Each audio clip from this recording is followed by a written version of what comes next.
Welcome back, everyone, to the Exchange Live. My name is Paul, and I'm delighted again to be able to speak to accomplished investor Neil Shah of Edison Research. So welcome, Neil. Thanks, Paul. Good to be back. Yeah, well, we've had a ton of sort of like key macro, geopolitical and corporate news, but the markets have absorbed that and are currently at sort of all-time highs. But before we sort of like go through the details, I don't suppose you could just quickly remind the audience what type of investor you are, what sort of stocks you like. So I run a model portfolio at Edison, which we share, called the Illuminator. It's a high quality momentum screen, done very well. Inception 2008. If you have a look at the performance track record, I can't quote exact figures, but if the all share did sort of 150% over that time, the Illuminator did 1,300% or so over that time. So it works. It does work. It's got a good track record. It tends to pick stocks up early. And so I do focus on that. Over the last couple of years, I've also been picking up or looking at sort of what I call special sits, really on the back of some comments David Einhorn made at a hedge fund conference that the market is broken. And so, when you're thinking about exit strategies, you really want to start thinking about companies where there might be bid for, might be sort of taken over, and I've been looking at stocks which are bombed out from a valuation perspective, disliked, but that there is a self-help story, and they're potentially in a consolidating sector, and that's been interesting. It's sort of pulled out some interesting names. Not all of them taken out. Some of them just recovered because people see intrinsic value in them. Yeah, well, before we dig into on those ones, just generally then, how's that strategy worked of looking at particularly sort of bombed out stocks? And as I say, David Owen said the market's broken. How's that worked over the last 12 months? Ahead of the show, I sort of you asked me, you told me you were going to ask me about it. So yesterday I looked at the 12-month performance, and it was up 81.2%. That's outstanding, Neil. Absolutely outstanding. And I mean, underneath that, there's the bedrock of the Illuminator, which is sort of delivering returns. But that extra sort of cream on top has come from just the compounding of those sort of special situations where the way I run it is you find something, you buy into it, etc. And then once you've got a certain amount of recovery in the share price, you withdraw your initial capital that you got a free carry effectively, and you let that run. And I've been sort of picking up things in that sort of special sits portfolio where it's just been very rapid, and that capital being redeployed and the returns coming through have led to that sort of compounding of that return. So I mean, I'm happy to talk about 2 or 3 things within that as well if you want. Yeah, well, just broadly, what's the sort of moonshot in that outside the ones we're going to chat about going in the Illuminator? Yeah, so the kind of stories that I was starting to look at. So frontier developments. If you, I'm sure you can do. Yeah, that's the computing guys, isn't it?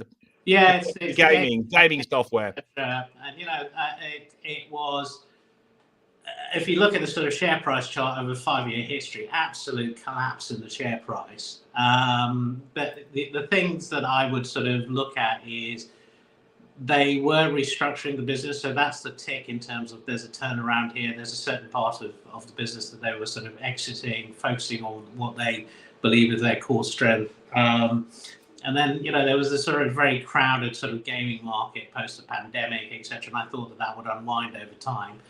And it sort of you bought it when a lot of the commentary around it was, well, this is an asset which you really need to look at the book value. It's only the sort of underlying assets where you see sort of not the earnings. But you buy into that, and then lo and behold, as the earnings start to recover, as the revenues start to get, and commentary about the games are performing better, you see that sort of rally in the share price. So that was that. There was NatWest, which I didn't think was going to be taken over, but I just thought that with the catalyst of the government putting up its stake for sale, they would want to realise a sort of sensible price. And I suspect that there were people who were going to be marketing effectively the NatWest story. And my sense was that, look, in a high rate environment, they were likely to do better because, I mean, while things might have been economically difficult, it's not Armageddon. So that again is something which was attractive. The yield was attractive, and I took a look at that. The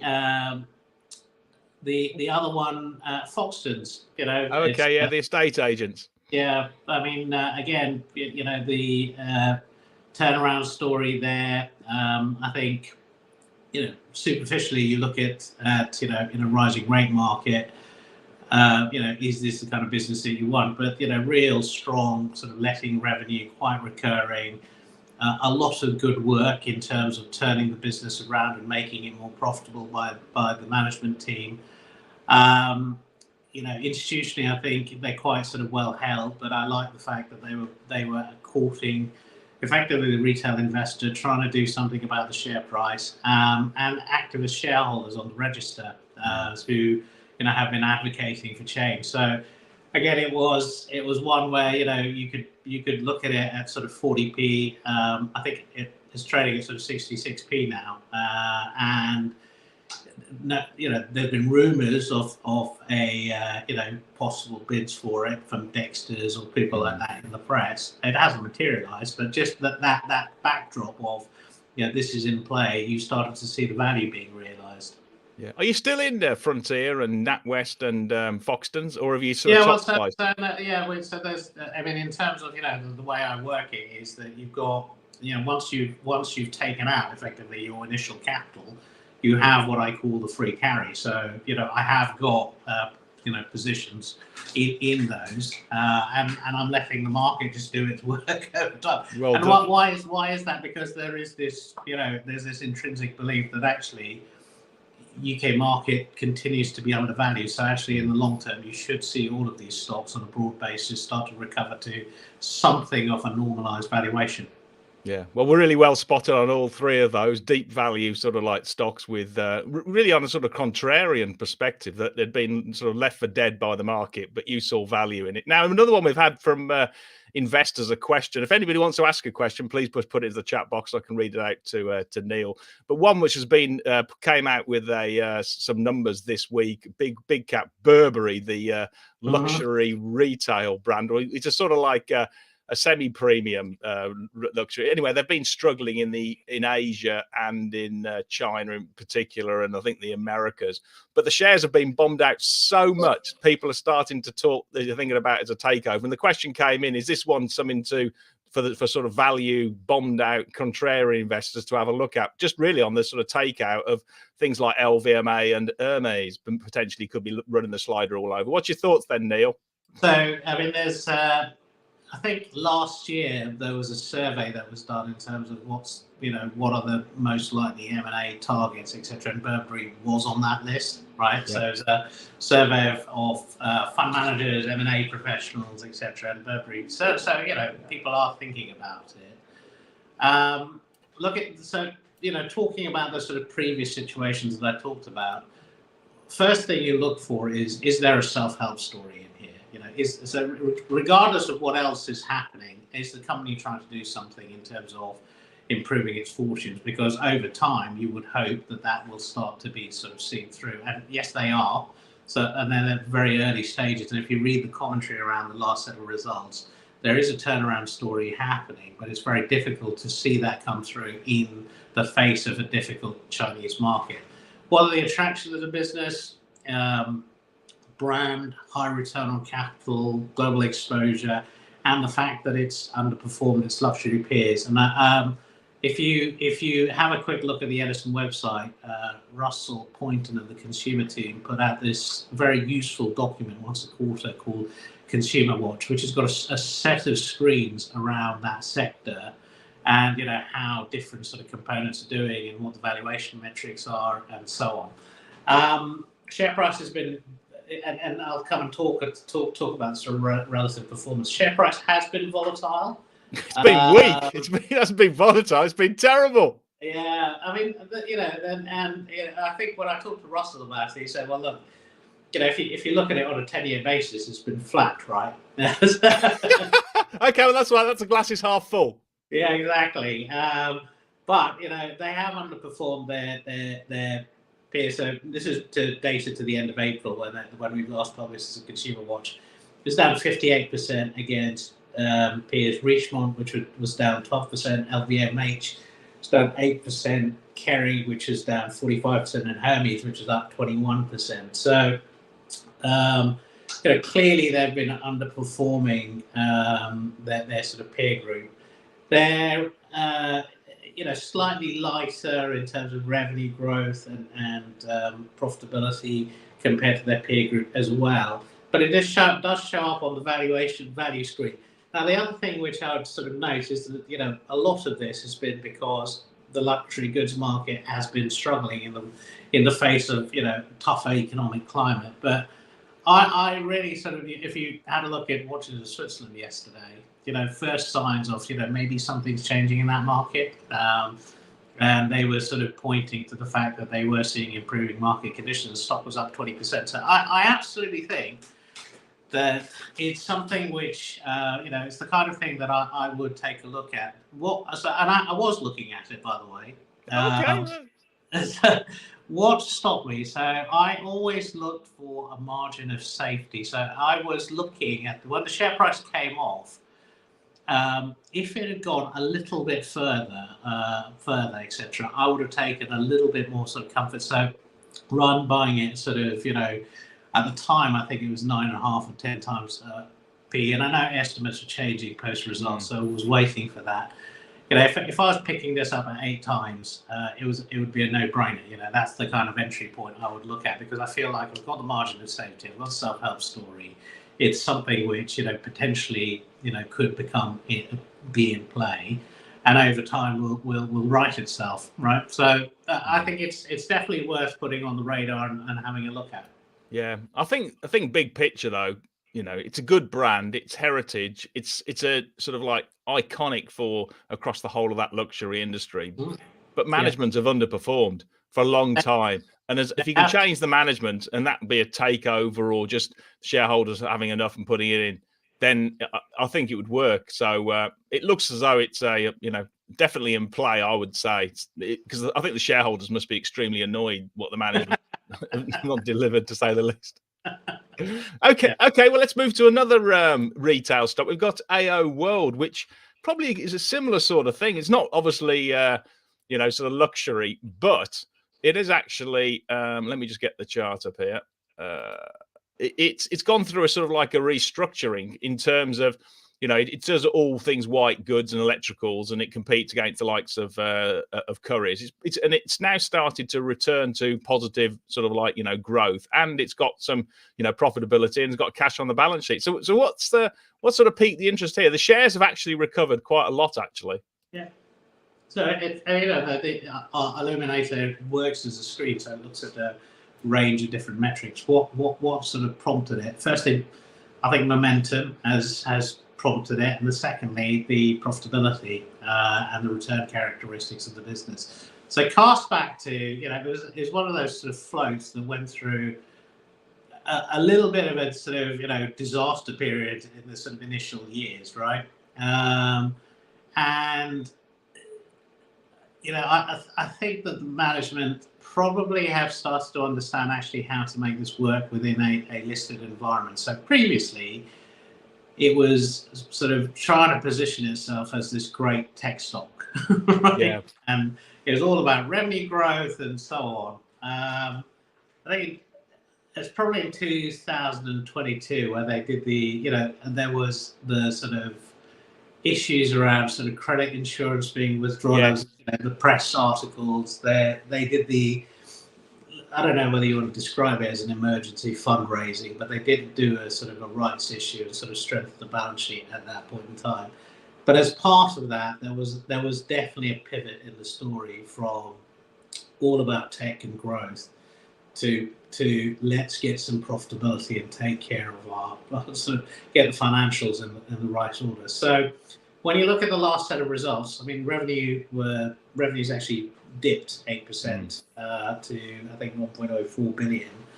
But the thing that catches everyone's eyes was, and they haven't reported yet, so it was the guidance effectively that adjusted PBT is going to be at the top end of the range of 28 to 33 million pounds for FY24, and FY23 that number was 7.6. So you're looking at 250, 300% growth in profitability. So that is a huge tick. Firstly, is that their financials are starting to get into the right kind of shape. There's a further journey on that. So what's led to the turnaround of that profitability? Well, they exited the unprofitable German business. I always like it when businesses focus. Give the appropriate focus to their sort of core business. What's the USP on this one, Neil? Because obviously they just sell other people's products. Is it delivery? Is it sort of 24-hour delivery? Is it service? Is it installation? It's all of that. So I've used AO World. I've also used Marks, a peer of theirs. But for old people like you and me, Paul, when your washing machine breaks down and you got to go and sort of find something in an emergency because you got the family's household washing to clear. Yeah. Rather than carting around all the shops, etc., you've got the convenience of going online. You can get all the consumer reviews, etc. You can order your machine is going to be delivered within 24 hours.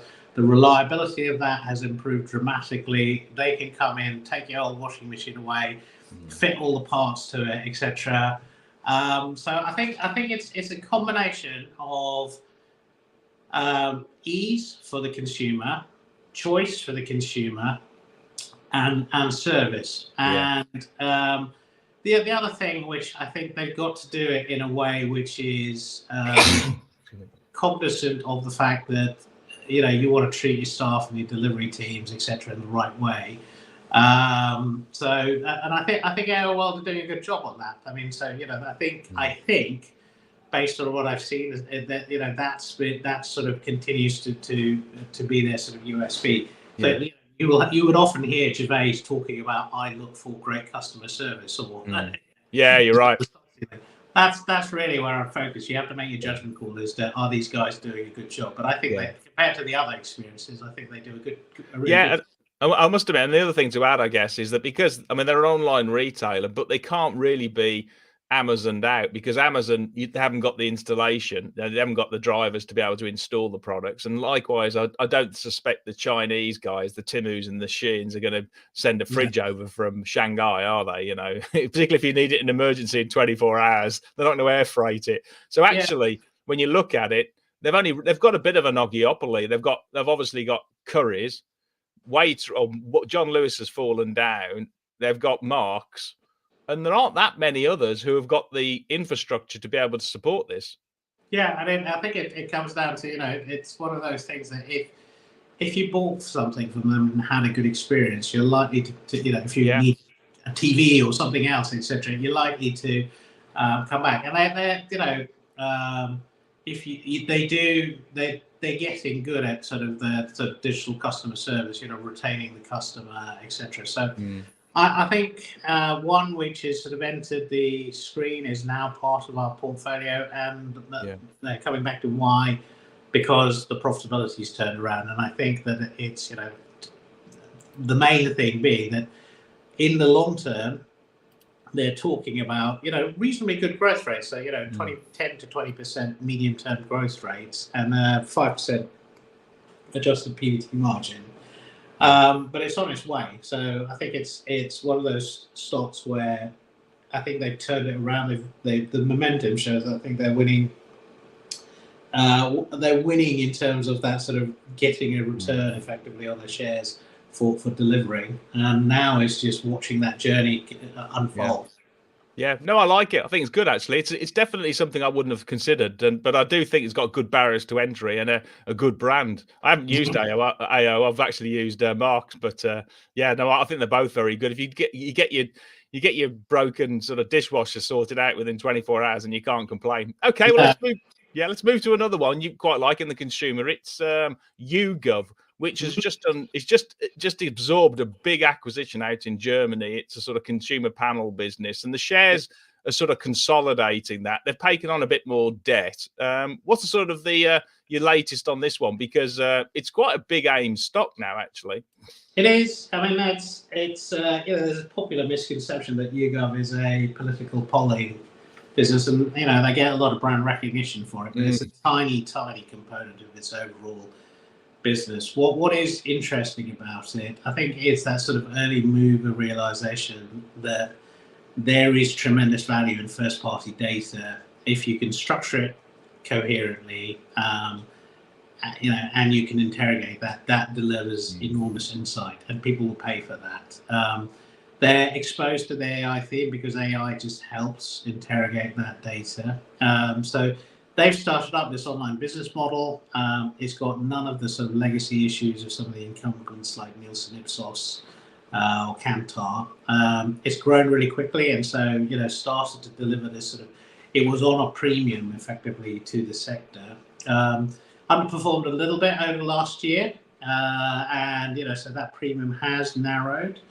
And part of the reason for that is that there are a few people who were sort of put off by the GfK acquisition, in part because it's GfK is this sort of consumer-facing sort of data business, and it looked like it was a bit of a kind of retro step rather than for this sort of new AI-driven business. And there was a sort of the size of the acquisition, but what is interesting about the GfK is the lack of overlap, and the fact that it's bringing in much more data into the business, and so that's where it's sort of, if it was underweight in that sort of segment from a data perspective, it's got that right, and there's a lot of scope for getting this business right. But it's there's a lot of work to do that. So that's what's interesting about it. You've also got a relatively new management team, or you've had changes effectively to the senior management team, and so there's some new people in the business, and I think there's a little bit of getting familiar with them taking place. But in a world where in a world where Google is sort of transitioning away from the cookie, this sort of primary data sources start to become more and more important. I think that it's one of the reasons why we think it's an interesting business, and its metrics are good enough, effectively, when we screen against the market from a return on capital profitability perspective, that it should feature in our top 10 portfolio. Yeah. What's the sort of like the underlying growth rate of the combined business now? Is it sort of like high, sort of mid single digits? Is it sort of that sort of like number? I haven't got that. I can look it up. Sorry, I don't have that to my hand. I can have a quick look as to what the consensus numbers are. But I think my feeling was, yes, that's right. It's always, when you do these acquisitions, it's trying to split out what is the acquisition component and the sort of the underlying component. I don't have that to the top of my head. Yeah. Okay, good. Well, let's pivot to a different sector. Let's go to sort of like engineering and machines, etc. There's one company that came out with a trading update this week, Mpac. Let me just get the chart on. There we go. Again, I mean, the shares likewise have done very well. I mean, this business, as people may or may not be aware, does sort of like high-speed packaging machinery in sort of like sort of smart manufacturing, or in factories, upgraded factories, and also automation. And it's basically got sort of like a big part of its business out in the States, and with reshoring and moving into sort of like new manufacturing technologies, improving yields and productivity and reducing downtime. The shares and have done very well, and likewise with the order flow. Anyway, on the AGM statement this week, it basically said that it's continued to see the momentum it saw at the back end of 2023 into 2024.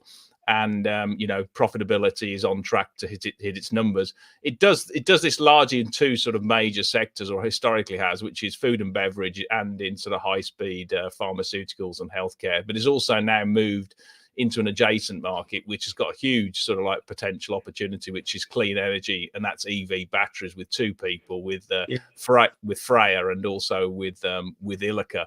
and it's hoping to hear from a big sort of like commissioning project with Freya imminently in the next couple of months. But they have an objective to double turnover over the next 5 years, a combination of organic and M&A. But they hope to sort of like, or they should do in the medium term, generate sort of 10% plus EBIT margins on rising revenue of sort of organic 10% as well, which will obviously, drive the earnings. And they still trade at a pretty reasonable sort of 12 times, I think it is. Yeah, just over 12 times PE with the neutral balance sheet, no real debt, no cash, and they're sort of jettisoning their pension. Well, they're not jettisoning, but they've now done all the recovery payments on their pension scheme.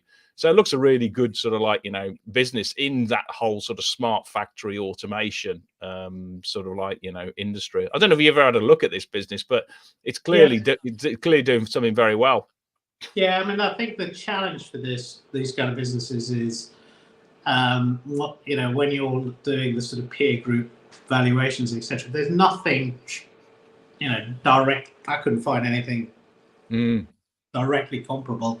So you're kind of finding that sort of broader sort of group of companies. But you look at on the numbers I've seen, 12 times next year's earnings, 10 times the year after, and I do like companies that sort of got 5 year sort of targets, because there's an accountability to it. You can track progress against it, etc. And it's if you have a look at some of the work, so GXO, which bought up, I think, Hampton, which is doing sort of logistics. This whole shift to automation and the transformative sort of effect AI is having on that, and just the efficiency that brings, etc. It's a huge play. So anything that sort of is helping in that is really interesting. I started looking at it, when the cost of living crisis started. Yeah. And sort of, you're starting to see inflation rates starting to really grow. One of my sort of themes which we discussed internally is that companies would invest in anything that improved productivity, and anything on the sort of industrial automation side would be worth taking a look at. And I think, hence, that's when I started taking a look at this business. Really interesting business.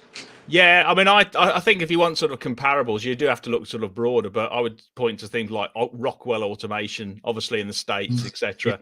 But also, not dissimilar to other sort of like high value niche engineering business, like IMI would be another one, where you've got good margins and you've got excellent. I mean, they've got a customer list you could die for. So all the sort of pharmaceuticals companies and the sort of FMCG businesses. So yeah, good. Okay, well, let's move to another sector. We've got more info on the information. We've got GlobalData that actually doesn't really get a lot of coverage, but the shares have done terrifically, and it sort of like supplies proprietary first data to regulated industries like healthcare, financial services, and safety, and aerospace, and all this sort of stuff.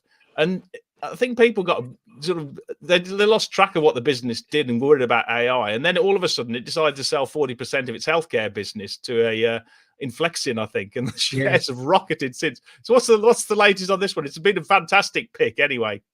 Yeah, no, it's sort of come. I think we put it in just before that sort of realization of value from inflection, and actually what you saw was that. Well done.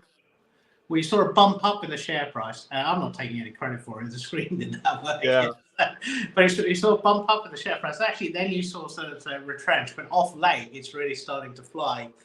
And we actually had Cyrus Mewalda, who runs their thematic team, present at our growth conference last week, and he was on our AI panel, and quickly sort of ran through what GlobalData did and all the verticals that they operate in. And the big takeaway for that is that, if you're, the way they take a look at industries is to take a look what are the big themes that are driving a particular sector, etc., and which companies have got exposure to the things that we think matter. And that's what should predicate, where you're investing your capital. So it is, it's very similar kind of underlying play to YouGov, which is there's value in primary data, and GlobalData is a major provider of data, intelligence, and insights for businesses, and it's got a huge amount of sort of that permission data available for its clients. It has been pushing this kind of its data through a sort of subscription model, and that is increasingly being embedded in its sort of consumer customers' workflows. So there's a sticky revenue starting to build within the business. It's implemented AI to help speed up processing and iterations and allow people to interrogate data. So it's a beneficiary of that, and I think they have got some efficiencies coming through because they've regrouped everything around a single platform. So that, I think, is going to offer them some scalability, and it's focused on sort of three big customer verticals. So healthcare, anyone in the healthcare sector wants to know what's going on in a particular drug area, etc. This is this consumer technology.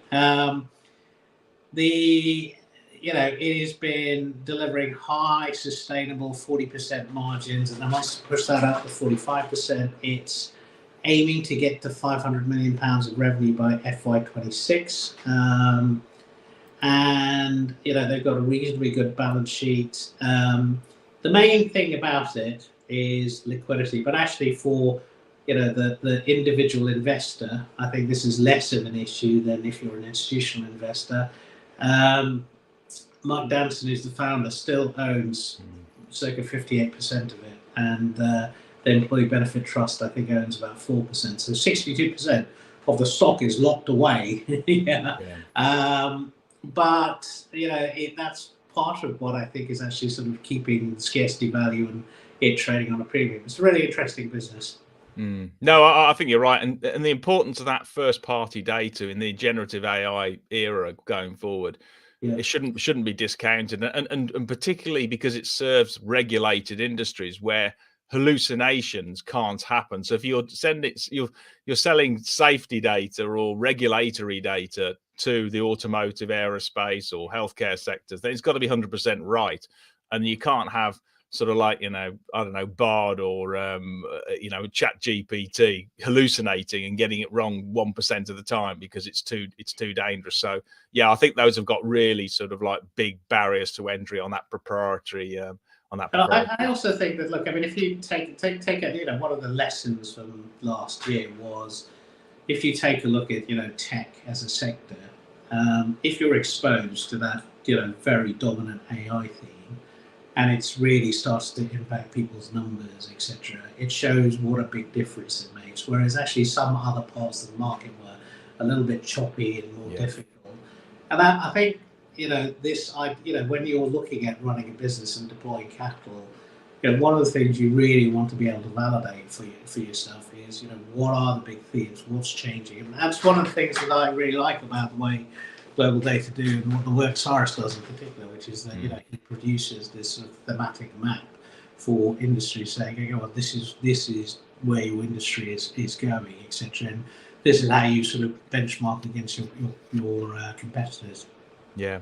Good. Okay. Well, we had a question overnight just on one company we've covered before, which is Equals, which is an international payments forex business. It's going through a long, drawn-out sort of like strategic review or takeover bid. There's two interested parties. You've got Madison Dearborn, and you've also got a trade buyer in the UK. And the question was overnight was just what my thoughts are. I'm just disclose I own quite a big chunk. It's my biggest position in the firm. I'm holding, and the reason is I actually think now the negotiations, and I haven't got any better insight than anybody else. I'm totally in the dark, but my best guess is that their advanced negotiations are reaching a sort of like a point where people are actually discussing the price, etc. And the board have got a number in their heads in terms of what would they think will be acceptable if it was going to be agreed and submitted to shareholders.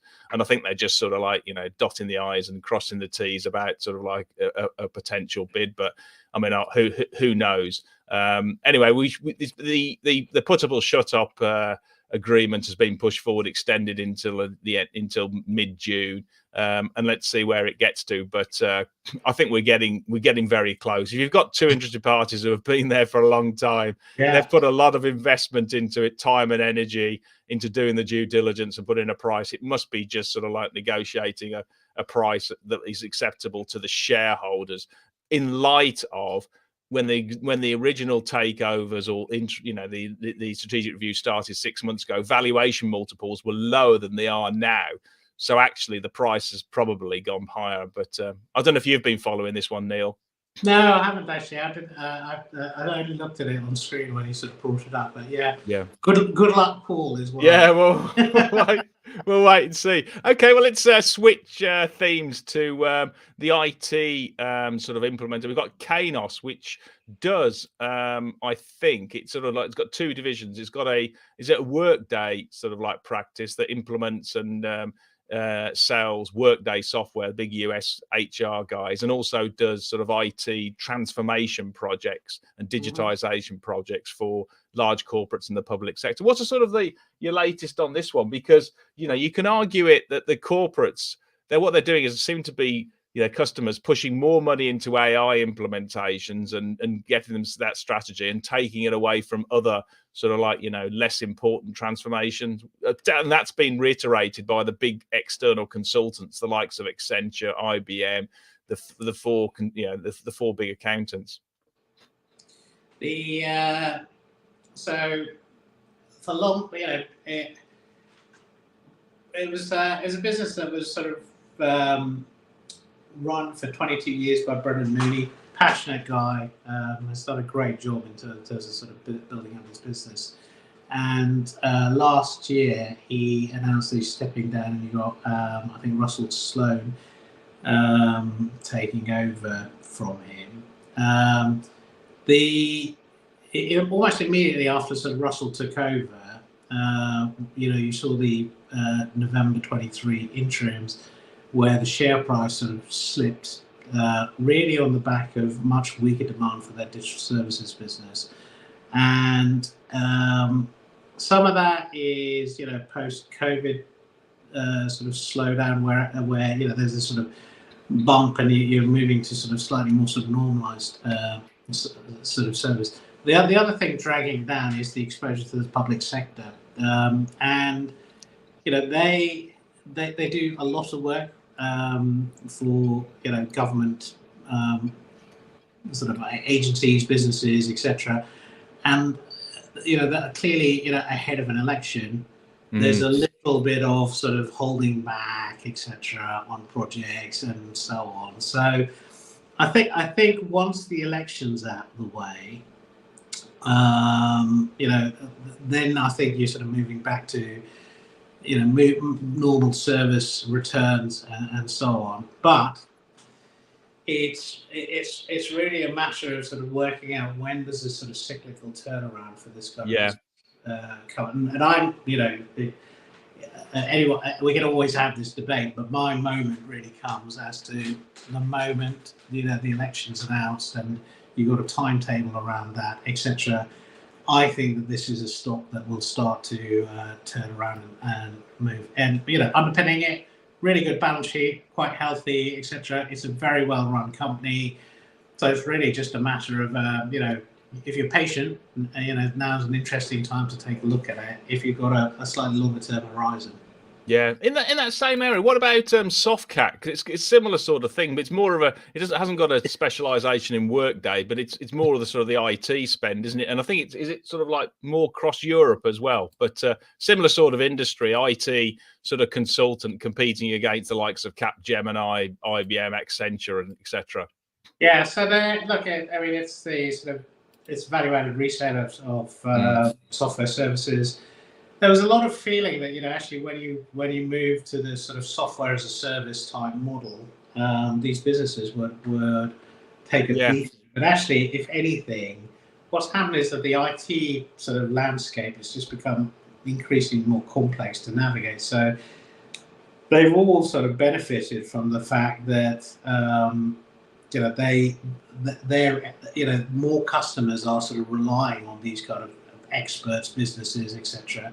they're also seen as good secondary plays on the AI theme, which is, as you're going to see more investment into new software and new hardware, a play like Softcat starts to become interestingly. There was I would describe it as uncharitable. A sell-side analyst comment of this is the cream of the crap, and that was it was reflecting, and I think that it's executing exceptionally well, which is in a segment which is seen to add little value. But I just don't think that's the case. It's it competes in the UK against Bytes and Computer Centre. It's benchmarked against them, and it is outperformed those two businesses. And that is telling you that it's exceptionally well run. It's got a very good sort of culture and ability to execute, and really good in terms of hiring entry-level account managers, incentivizing them to deliver sales and growth. It's a very well-run business, basically. Peers haven't had an easy time. So Bytes, you had CEO having to step away because of this sort of undisclosed trade. Computer Centre is much more sort of stable. It's a little bit flat, just the last statement.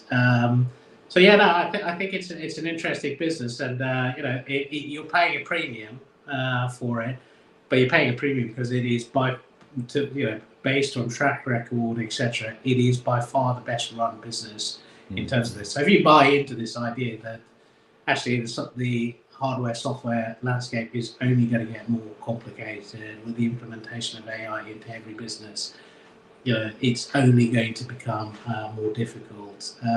This is a good play.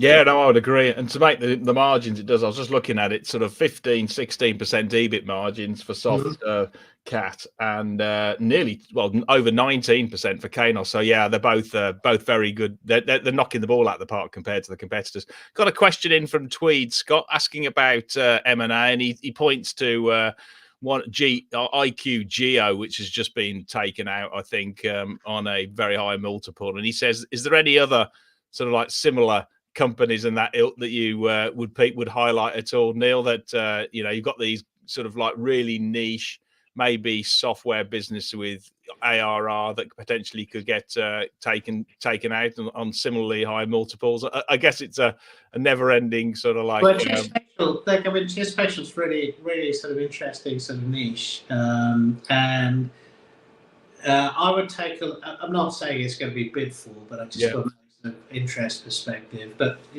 so take a look at those companies that are exposed to either the space domain theme or delivering geospatial sort of technology. One spatial, one definitely I think you should take a look at. Filtronic was on the radar for a while. I don't know whether the horse has now bolted. It's gone up. It's tripled or quadrupled in about 12 months, hasn't it? On the is it basically Elon Musk's SpaceX contract? But that's the play, right? Which is if you want to learn a little bit more about the sector, a really good place to look is Seraphim Space Investment Trust. You can buy the trust, but Mark Boggart does a lot of good work in terms of just educating people about themes, what's playing in the sector, what the hot companies are, etc. And the space economy is only going to increase. Geospatial sort of technology is only going to become more important for us as we try and connect everything up and make it work. Yeah. Okay, well let's switch sectors. There was one company, Lords Group Trading, which does building products, a builder's merchant in the UK, but also sells sort of like heating and plumbing items in the UK. It listed a couple of years back, etc. The shares are really, like the whole sector in the building products, are sort of battered. But what's really interesting is that actually it's starting to turn. You're seeing that through on the house builders. Their share prices have already moved ahead of supposedly great people breaking ground on new sites, the builders. So you're starting to see that. Then there was Michelmersh this week as well, came out with a trading update, premium brick manufacturer. It said that it's expected more deliveries to be occurring in later this half, and certainly in the second half. So it's obviously on a lag. So when you start breaking ground on a new site, you then got to put the foundations in, then you've got to start building, which is the brick boys, and then the building products guys come in a bit later. And this one, obviously, the shares haven't yet turned. But we talked about Gervais Williams of Premier Mitie, and when I interviewed him earlier in the year, he said this was the recovery play of 2024 in his portfolio, because the shares are so sold off, and they don't see the recovery yet. But I suspect if I'm right, and directionally we see the infrastructure and residential property purchases sort of like, picking up both on new build and on existing properties, then we could see a real bounce on this one. And the house broker has got a fair value of about 106p, I think, and the shares currently trade at about 84. I don't know whether you've had a look at this one at all, or just more broadly comments on the building sector. This is Lords Group trading. Yeah, so I mean, we'll talk about it a little bit later as well. In that, one of the things I think which is attractive about the UK as a whole is this broader theme about the golden age of infrastructure. There is an enormous commitment, effectively, in terms of spending on our infrastructure and our building development. And there's lots and lots of ways of sort of playing that, whether it's Severfield, or whether it's the house builders, or whether it's the building material plays. Typically, so is this when do you want to try and take? You probably forget that I used to be a building materials analyst. Oh, did you? Oh, right. Well, this is right up your street then. Perfect. Yeah, no, so ages ago, right? And look, the attractive thing about building materials is so demand is underpinned. We have got structural deficits in various places, etc. Any year when there's a little bit of a downturn is offset by the longer term surprise, where you will see reasonable growth coming through. It's an industry that's continuously consolidating, etc., which means that you're getting better pricing power coming through, and ultimately there are adjustment years where prices go up. It takes some time for that to sort of be played out. What you want to, the things you want to focus on when you're looking at a building materials company is not necessarily worried about the numbers. Over time, the numbers get delivered, right? It's the capital discipline of these businesses. Do they spend correctly? Because the historic problem with a lot of the building material companies was that in good years they would earn bumper cash, etc., and destroy value by just buying things at stupid prices. I think just as a general comment, you're seeing much better capital discipline in the sector, and the fact that a lot of them are now buying back their own shares, etc., will only mean that the returns start to improve. I think Lords just announced a new CFO as well. Yeah, they have. Yeah, the other one, I think Chris Day, the existing CFO, has decided to move to another business. Yeah, and is it Stuart Kilpatrick? I forgot who's been there, but I mean the seasoned. It's Stuart Kilpatrick, I think, who's coming. Yeah, so experienced CFO, used to sort of running listed companies, good in front of investors, etc. So yeah, I think it's an interesting company to take a look at, and definitely interesting from a value perspective. It's really the idea that as that starts to recover, just check what they do with the cash. Yeah. Well, I think the whole sector of building products actually is an unrecognised. It's certainly underappreciated sector by most investors. They've, as I say, you've seen the house builders move. The brick manufacturers have started to tick up because they're seeing better orders, which will then be delivered in H2. And now you push the clocks. By the time of the end of this year, I can almost guarantee, unless there's a recession, I can almost guarantee that flow through from new build houses to bricks is going to flow through to boilers, plumbing, timber, all the kind of building. But it's just got to, hasn't it? You're not going to leave a house half built. Yeah, look, and there was one time that you wanted to buy these kind of businesses in a cycle. Look, on the long term, they tend to be sort of, we're talking on a relative basis, right? On the long term, they tend to underperform the market because growth is better in tech, or etc. By the time you want to buy a building materials business is at the depth of the cycle. So right now is a great time to buy these kind of companies, because they've done all the work in terms of restructuring and getting their costs in the right order, etc. You start to see the recovery. You see that amplified in earnings surprise coming through, etc. And that's when you tend to see that sort of you tend to get a sort of couple 18 months worth of outperformance in the sector, and then it kind of flattens out. Yeah, and you just ride it. Okay, well, let's move to another one. The infrastructure side that you've highlighted is Renew Holdings, which frankly has got the best looking chart I think I've ever seen over decades. So I hope you've held this one as well for a long time. But it does all things sort of maintenance and services for infrastructure. Specifically, got a lot of weighting, I think, into rail, with a new, I think it's CP7 or something like that. And then likewise into the water with Mpac, which is coming in, but also does highways. And it tends to be services that are effectively regulated, so track maintenance, etc., on railways and this sort of stuff. What's the sort of the investment? Is it really just this is a run the winner type stuff? Yeah, mate. I mean, just look at the chart. I mean, that is just out of this world. What back in well, just at the back of the end of the 90s, it was trading at less than 10p, and it's now over £10. And it's it's one of those classic businesses. They're not particularly sexy. It's it's to a certain extent below the radar. A lot of people just haven't heard of it. Right? Yeah. They do stuff which is absolutely critical. So in rail, in water, and in the sort of nuclear side of things as well. I think they've got exposure there. Think of from a just think.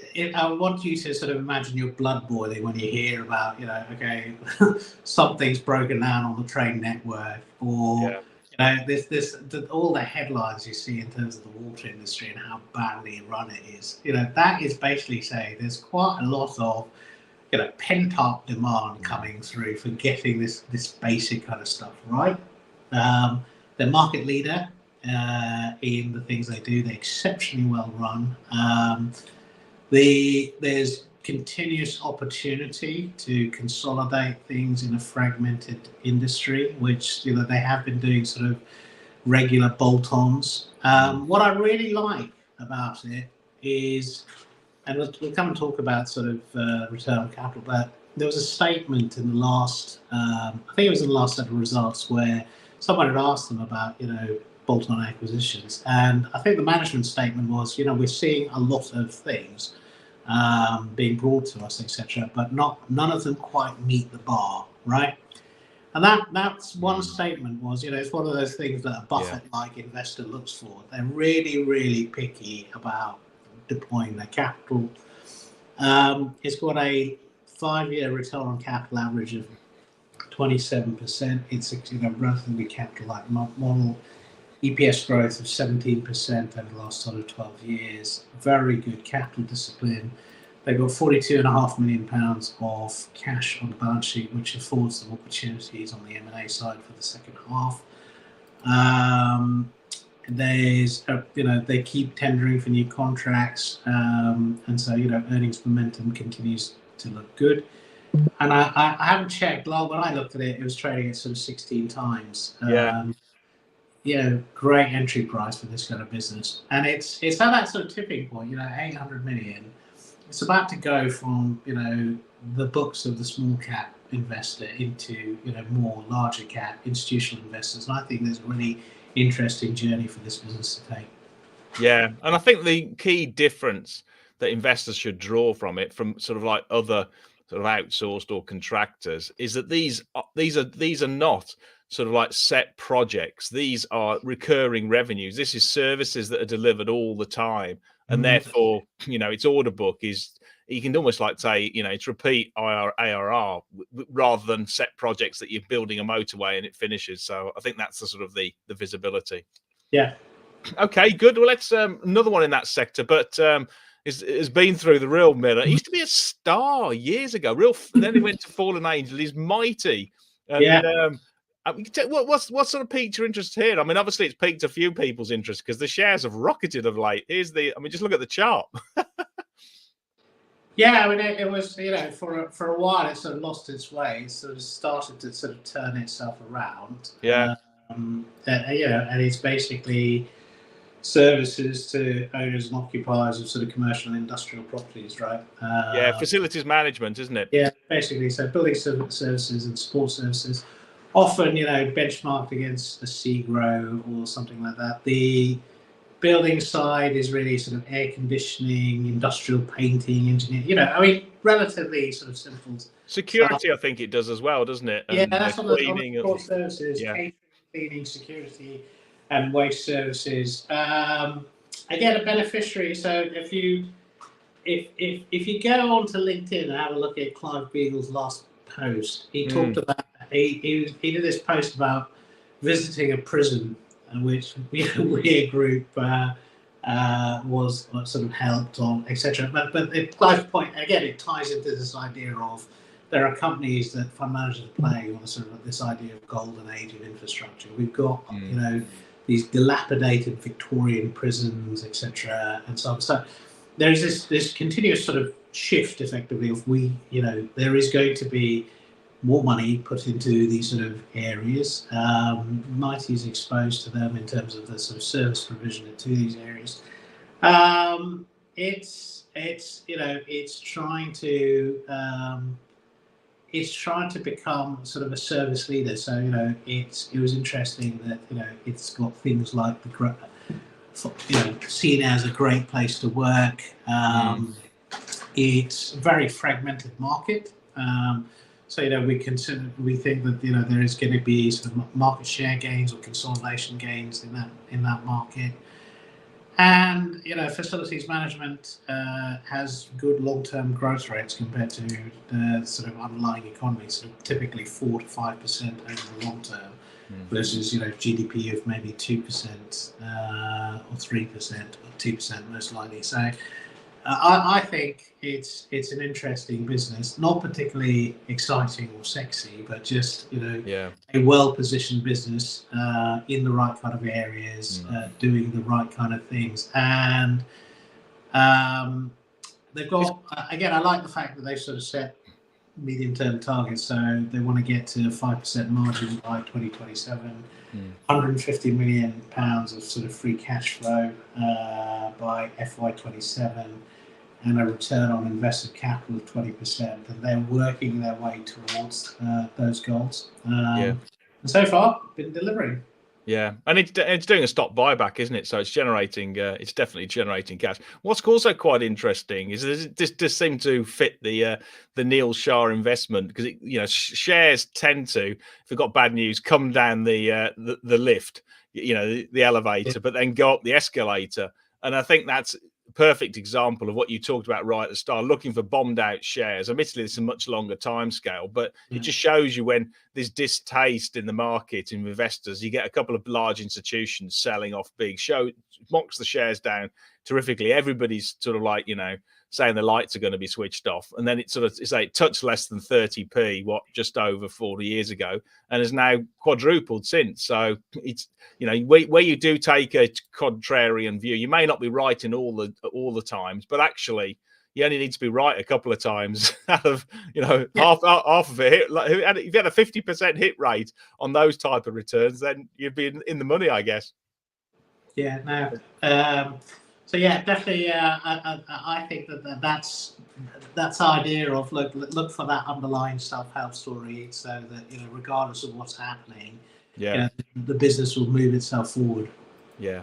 Okay, we've got a question coming in from Matt Smith asking about Warpaint Cosmetics, and this has been another terrific one. I don't know if you've covered it, but they seem to be doing nothing wrong, really. I'll get the chart up. Have you got any thoughts on Warpaint at all? We like the business. I mean, I don't know particularly well. Our consumer team look at it. It's in that sort of cosmetics area. I think the shares are sort of like they've gone from a low in 2020 of 40p, and they're now over 400, aren't they? So the business has obviously performed extremely well, particularly as actually there's another one, Revolution Beauty, which is another challenger cosmetics, has gone exactly the other way. Yeah, no, Revolution Beauty, I think, had all of its own internal sort of management issues, etc. Warpaint, we've known the business for a number of years, and they have just sort of steadily sort of plugged away. I don't know it that well, and it's one where actually Russell, my consumer analyst, follows it closer than I do. But he does. When I talk to him about it, he likes it. It's a story that they're tracking. Yeah, I think they had some director selling actually just recently, but that's probably more the reflection the price has gone up. So, they just want to take a bit of money out because they're so exposed to it. They've still got a large position, but it probably looks like continue to run the winners. It's got a successful business model. It's doing well and it's beating its competitors. There's no reason at the moment to suggest that's going to change anytime soon, I would guess. Yeah. So it's obviously doing well. Okay, well, let's move to another one. We've got another one which has been hated by the market, but it's done very well recently. Is Plus 500, which is the sort of like the spread betting business. What's your latest on this one? Because it seems to be generating a shed load of cash, returning it to investors, and expanding internationally as well. But look at the shares. I mean, they've had a terrific time of it. Yeah, and I think it's one where. So again, it had been in our Illuminator a while ago. It sort of dropped out for a period of time. It's just come back in. What's driving it? Again, it's these sort of underlying metrics that suddenly it's starting to deliver growth rates, return on capital, and profitability metrics. They're starting to compare favourably against the rest of the market. Momentum is also good. Big picture, I'm sure you would have heard this sort of idea of the resurgence, relevant to your audience as well. I think the resurgence of the retail investor, right? And I think it's one of those things that you are seeing more and more to get retail participating on markets. This is one of the many vehicles. You can have a look at it. The whole sector's done well, effectively. Have a look at CMC market, which has sort of flattened out, and I think it is almost doubled where I sort of looked at it a year ago. So they're all sort of starting to benefit from the fact that activity levels are picking up. Markets have been difficult, but are starting to recover. They seem to benefit from that, and I think that it's one where I think providing you see this sort of drive more activity from the individual investor as a theme, I think it could be an interesting sort of beneficiary from that. Yeah, no, I would agree, and I think an interesting anecdotal observation is that meme stocks are going through the roof again. Once you get GameStop tripling in 2 days, there's a lot of trading activity, and this must be benefiting all of the spread bettors and the CFD guys. Yeah, it should. I mean, volatility is helpful there. I have to say, I don't know how long term that is. I don't know if you saw the tweet, which was, it was just what I got sent was somebody Kitty, isn't it, or something? Huh? The Kitty. The tweet from I can't remember. His name's Kitty. He's Kitty. Yeah, exactly. All it was him sort of sitting forward in a chair, which gets offline. Is that, I don't know how long lived that's going to be. I have to say, I think it's the more important driver is the one which is there is a move to empower the individual investor to make their own decisions. These platforms will be a beneficiary of that, as will some of the other sort of the AJ Bells and Interact people platforms like that. So I think that's the bit that's more interesting. The meme stock thing is a little bit of short-term noise, I think. Yeah, no, you're right, exactly, and obviously the crypto side's going through the roof as well. Yeah. Okay, now there's another bombed out share, which I only highlight because I've bought this week. Came out with half-year results. Is Victrex, which basically, I don't know if put the chart on here.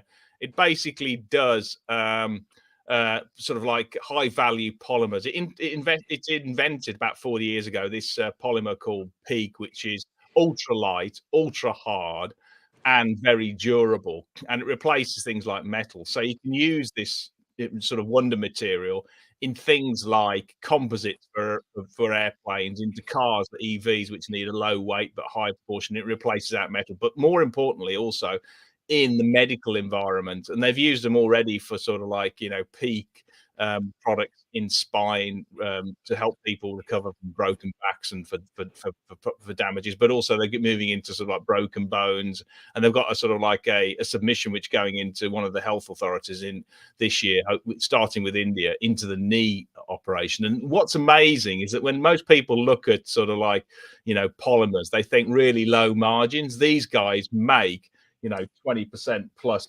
or the 26% EBIT margins, gross margins for the industrial side, the energy side, and the cars, etc. is about 40% gross margins, but the medical side's 80%. And that's where the drivers, and they've got these 5 sort of like mega themes they're investing in, or they're going to see a lot of growth. One is EVs because of their move to lighter composites. 2 is aerospace, likewise lighter composites. 3 is medical, which is the knee side of it. Another one is in oil and gas with basically moving rather than metal pipes. They're using flexible hoses, which are equally as durable and long lasting.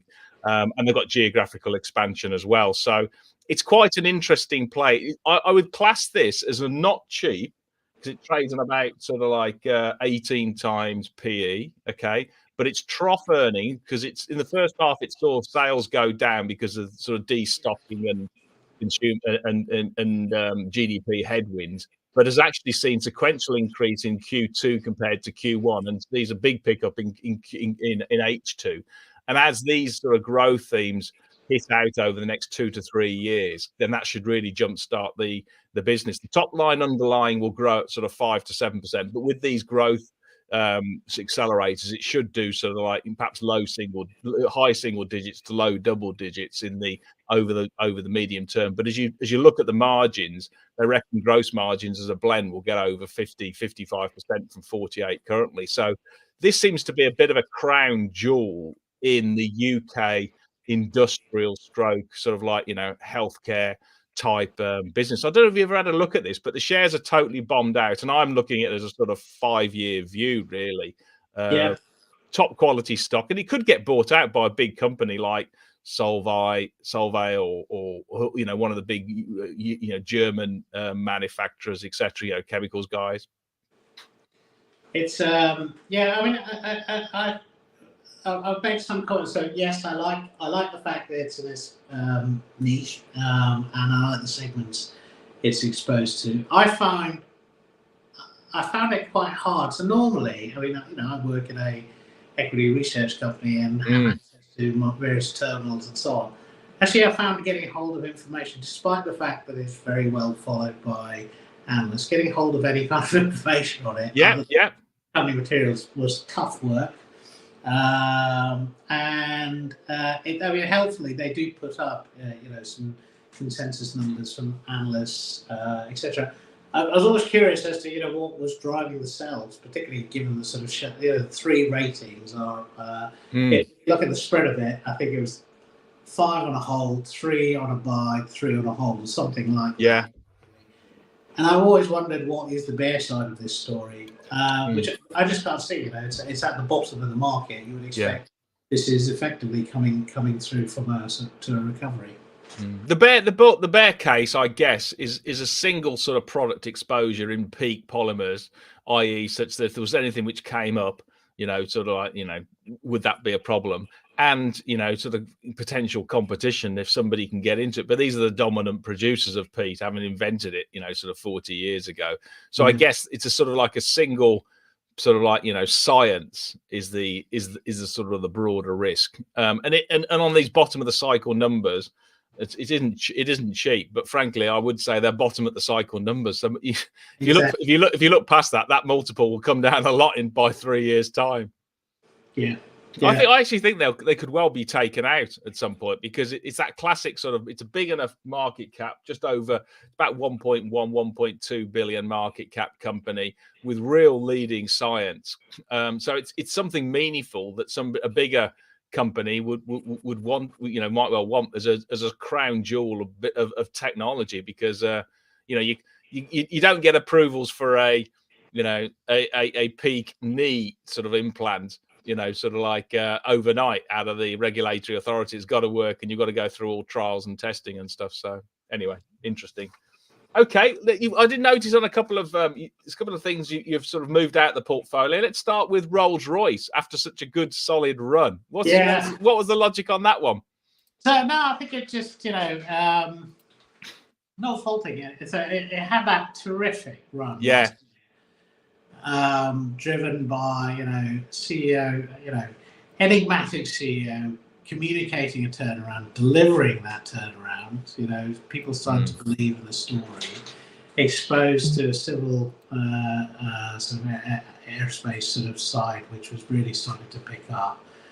And I'm not saying it's the end of the journey. It just felt like that, And so last time when we were talking, it was at 400p, and I said that there's a little bit further to run on this, in my view. So it came out of the portfolio at 430p, and it's been treading water ever since then, right? Yeah.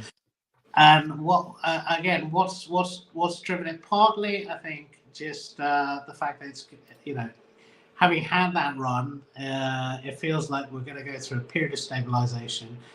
And look, the screen is basically just benchmarking this from a returns momentum. Yeah. A sort of growth perspective against some other things, and other things are doing better. That's all. So not faulting it. So that dropped out. The other one which dropped out was Rightmove. Yeah, that's an interesting one, because obviously the housing market should be coming back. Yeah, they had a slightly sort of flattish trading update. Let's look at what are the things going against it. Number one, quite a large competitor bought on the market. CoStar in the States, wasn't it? Yeah, so there's a little bit of nervousness in terms of, is that going to disrupt the market? Number two is, the fact that actually activity levels were slightly flat in the sort of last trading update. Nothing untoward. Shouldn't take away from the fact that why do you buy into this? Because it's a platform business. It's the number one platform business in this particular vertical. Its returns are fantastic. Long term, we are all going to be, the housing market is in all our hearts. You don't want to buy it, we've got to rent. Yeah. It's one of the sort of go-to platforms. So I think you're right that I think it's a short term. It's dropped out for the short term. I suspect it'll be making a re-entry sooner rather than later. And I suspect that that's probably the second half of this year when you actually get the rate cycle changing. Yeah.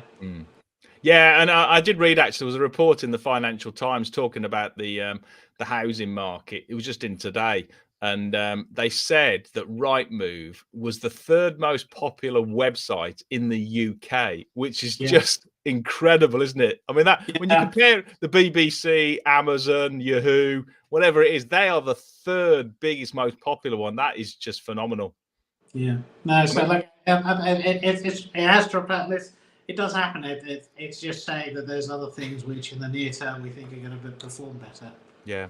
Good. Yeah. Okay. Well, just before we've finished, what's your sort of just broader view of the sort of the markets going forward? Because let me just put the FTSE 100 on. We're now at all-time highs. Obviously, with the States, I could put it on, but let's do it on the FTSE, and it's over 8,400, and it's sort of catching up. I mean, just directionally, are you bullish or are you bearish? Is it half full, half empty?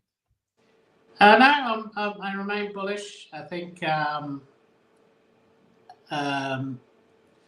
if you let's take a global perspective, the market is it's still going, great guns, etc., but is more challenged is the US market, and but you still see the S&P and the Dow starting to make new highs, etc. But it's on a more expensive valuation, and the growth rates are starting to flatten out. I'm seeing more as a consequence of that. People still want the equities exposure, because they are seeing this sort of economic recovery, and they want exposure to companies that are going to be benefiting from it. But that they are looking at markets which are more interesting from a valuation perspective. UK definitely flags on that. It's one of those markets that is starting to pique people's interest from a valuation perspective. The sort of GDP surprise that was delivered last week is again, we saw that sort of symphony of positive news. The UBS upgrade of the UK in terms of market to take a look at. The sort of GDP, back to recovery mode from the growth perspective. And companies, basically, if you're looking at forward consensus expectations, there is 3 years of profit expectations coming through in consensus. And as long as companies are sort of out there meeting that, I think you'll continue to see interest in the market. And, you should take note of the fact that there's 2 other things underpinning the market. One is that companies are buying their own shares back in the UK, like they had never been doing previously. So whether it's a Severfield or one of the other stocks we talked about today, Mitie, there's lots of companies who see value in their own stock and actually would argue that they're generating better return for shareholders buying their own stock than investing in some other projects.